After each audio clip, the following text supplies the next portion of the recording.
have been kidnapped. And I confess that I...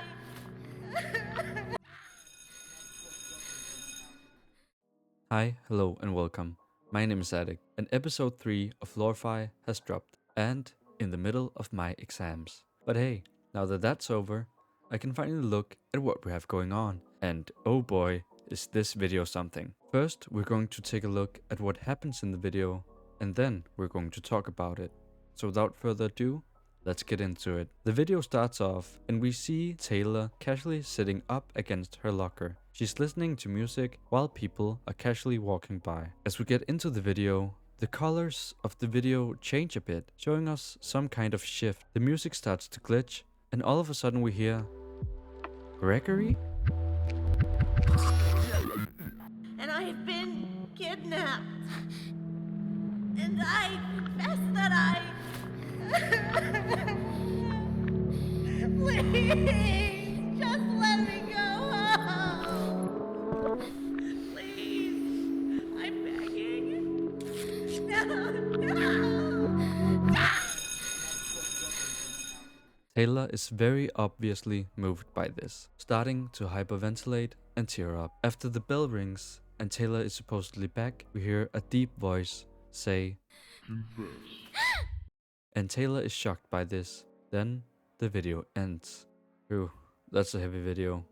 I was so taken aback when I watched this for the first time. Now, let's talk a bit about what we can see. First of all, I said that we can see Taylor lay up against her own locker. And we can see that this is Taylor's locker by the fact that she has the same butterflies on her locker as she has on the board in her room. Sticking out of Taylor's locker, we can see a drawing that she probably made. We also have another little creepy dude for our collection, and I'm honestly starting to think that Taylor just really likes to draw these. The locker right beside Taylor's seems to be owned by someone named Jackson.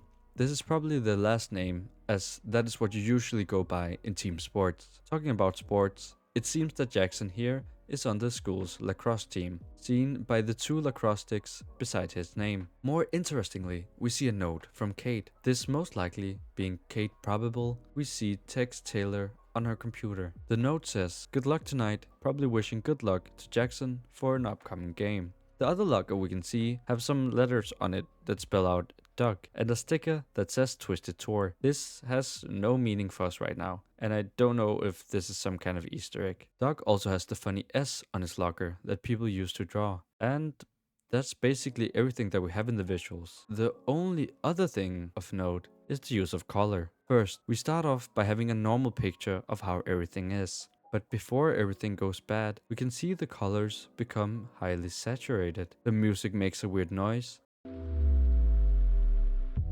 and the visual zooms in a bit.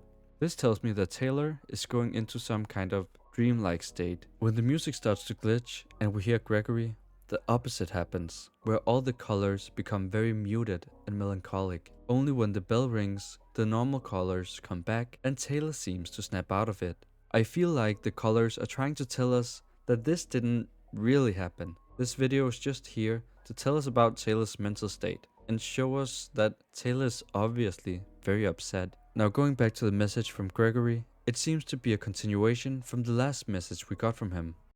Hello, my name is Gregory Daniels. I'm 12 years old.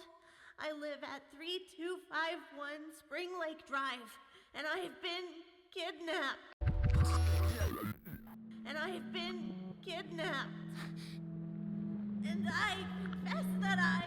But before we dive into that, I quickly want to talk about the description of the video. Once again, we have some secret codes in the description, but this time it doesn't involve picking out capitalized letters like in the past. No, this time we have to look a little deeper. If you go into the description, you will find this, which makes no sense right now. But in the tags, for which I for some reason cannot see on my devices, so I have to go into the source code like some kind of game theorist in 2015, you will see these. And it suddenly becomes very obvious that something is wrong. If we take out everything that is out of place, we get these. And the key knight will already have noticed something. Do, ra, mi, fa, sol, la, ti.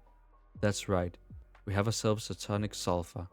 What do the letters in front of them mean then? I hear you asking. And that is where we go back to the string of characters. If we remove the letter and instead put in the correlating tonic scale, we will get a note. Let's take the first one, for example, A4.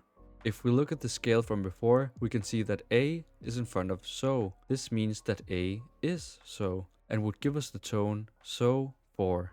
If we go down the line and do this with every single one of these letters, we will get a string of tones. But what now? And this is where we go back to a trusty old solfa cipher. But if you've been following along so far, you remember that to use a solfa cipher, you will first need a key. But don't you worry, if we go back to the hashtags in the video, you'll find it right there. Bass, C, in eighths, and 4/4.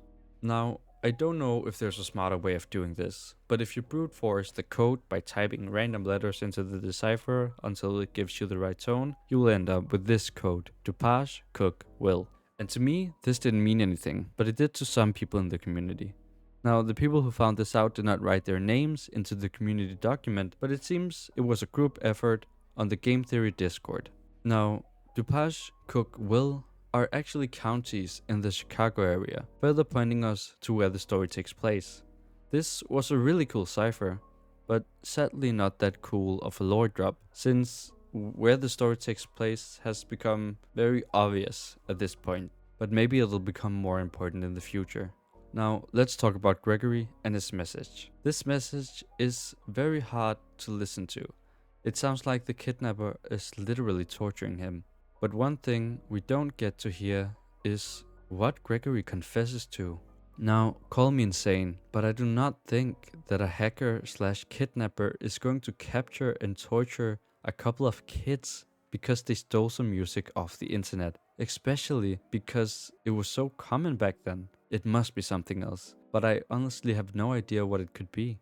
I'll probably try to write a theory about this, or just a breakdown of why I think this idea is kind of insane. But I am honestly just very interested in finding out what they did. Also, quickly, people have some discussion about the confess being uttered in the end. I personally interpret it as asking Taylor to confess, but some people believe that it's still talking to Gregory. I want to talk a little bit about the title of the video. Ignorance is bliss. This phrase basically means lack of knowledge equals happiness. So why is this video called that? To me, it kind of sounds like the reason that Taylor is in this situation in the first place is because she was maybe digging a bit too deep into something she wasn't supposed to. So saying ignorance is bliss is indirectly saying that knowing can hurt you. But other than that, there's really not a lot to say about this video. Even though it was emotional, it didn't really give us any new information other than the fact that Gregory and Taylor maybe have done something much worse than just pirating music. But that's me for now. Thank you guys so much for the support and for the subscribers. Thank you as always to the subreddit and the Theorist Discord. And last but not least, thank you so much for watching. Bye and farewell.